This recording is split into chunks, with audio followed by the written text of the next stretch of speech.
നമസ്കാരം.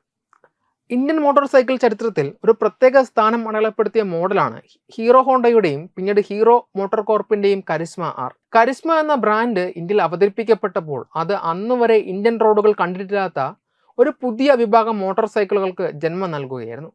അത് കരുത്തിന്റെയും വേഗതയുടെയും പുതിയൊരു യുഗമായി മാറി. കരിസ്മയുടെ ചരിത്രം ആരംഭിക്കുന്നത് 2003-ലാണ്. അക്കാലത്ത് ഇന്ത്യയിൽ വിറ്റഴിക്കപ്പെട്ടിരുന്ന 100cc 150cc ബൈക്കുകളിൽ നിന്ന് തികച്ചും വ്യത്യസ്തമായി ഉയർന്ന പ്രകടനം ലക്ഷ്യമിട്ടാണ് ഹീറോ ഹോണ്ട കരിസ്മയെ അവതരിപ്പിക്കുന്നത്.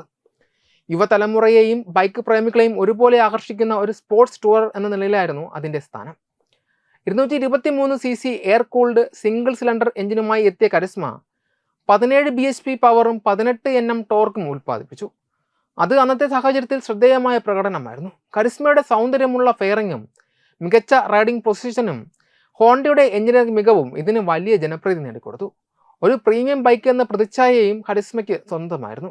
കരിസ്മയുടെ ആദ്യ മോഡലിന് ലഭിച്ച സ്വീകാര്യതയുടെ പശ്ചാത്തലത്തിൽ 2007-ൽ ഹീറോ ഹോണ്ട ഈ മോഡലിന് ഒരു പ്രധാന അപ്ഡേറ്റ് നൽകി. അതായിരുന്നു കരിസ്മ ആർ.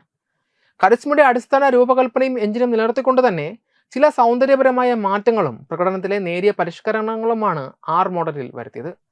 പുതിയ സ്റ്റിക്കറുകൾ, പരിഷ്കരിച്ച ഗ്രാഫിക്സ്, വ്യക്തതയുള്ള ഹെഡ്ലൈറ്റ് ഡിസൈൻ എന്നിവ കരിസ്മ ആറിനെ കൂടുതൽ ആകർഷകമാക്കി. Karizma R Indian bike racing രംഗത്ത് വലിയ സ്വാധീനം ചെലുത്തി. പ്രകടനവും വിശ്വസ്തതയും ഒരുമിച്ച് കൊണ്ടുപോയ ഈ ബൈക്ക് ദീർഘദൂര യാത്രകൾക്കും ദൈനംദിന ഉപയോഗത്തിനും ഒരുപോലെ മികച്ചതായിരുന്നു. മറ്റ് ബൈക്ക് നിർമ്മാതാക്കൾ ഉയർന്ന CC മോഡലുകൾ അവതരിപ്പിക്കുന്നതിന് മുൻപ് വർഷങ്ങളോളം ഈ വിഭാഗത്തിലെ ഏക രാജാവായി കരിസ്മ ആർ വിപണിയിൽ വാഴുന്ന കാഴ്ചയാണ് കണ്ടത്. 2011-ൽ ഹീറോയും ഹോണ്ടയും വേർപിരിഞ്ഞതിന് ശേഷം കരിസ്മയെ ഹീറോ മോട്ടോർ കോർപ്പ് ഏറ്റെടുത്തു. ഈ വേർപിരിയൽ കരിസ്മ ബ്രാൻഡിന്റെ ഭാവിക്ക് വെല്ലുവിളിയായി. പിന്നീട് വന്ന കരിസ്മ ZMR മോഡലുകൾ ആധുനിക ഫീച്ചറുകൾ ഉൾപ്പെടുത്തുവാൻ ശ്രമിച്ചുവെങ്കിലും പഴയ കരിസ്മ ആറിന് ലഭിച്ച സ്വീകാര്യത നിലനിർത്തുവാൻ കഴിഞ്ഞില്ല. മത്സരം ശക്തമാവുകയും യമഹ, ബജാജ്, KTM തുടങ്ങിയ കമ്പനികൾ കൂടുതൽ സാങ്കേതികമായി മുന്നിട്ട് നിൽക്കുന്ന മോഡലുകൾ അവതരിപ്പിക്കുകയും ചെയ്തതോടെ കരിസ്മയുടെ വിപണി വിഹിതം കുറഞ്ഞു. എങ്കിലും കരിസ്മ ആർ ഇന്ത്യൻ യുവത്വത്തിന്റെ ബൈക്ക് സ്വപ്നങ്ങൾക്ക് ഒരു പുതിയ ദിശാബോധം നൽകിയെന്നതിൽ സംശയമില്ല. ഇന്ത്യയിൽ ഫയേർഡ് ബൈക്കുകൾക്ക് ഒരു തരംഗം സൃഷ്ടിച്ചത് കരിസ്മ ആർ ആയിരുന്നു.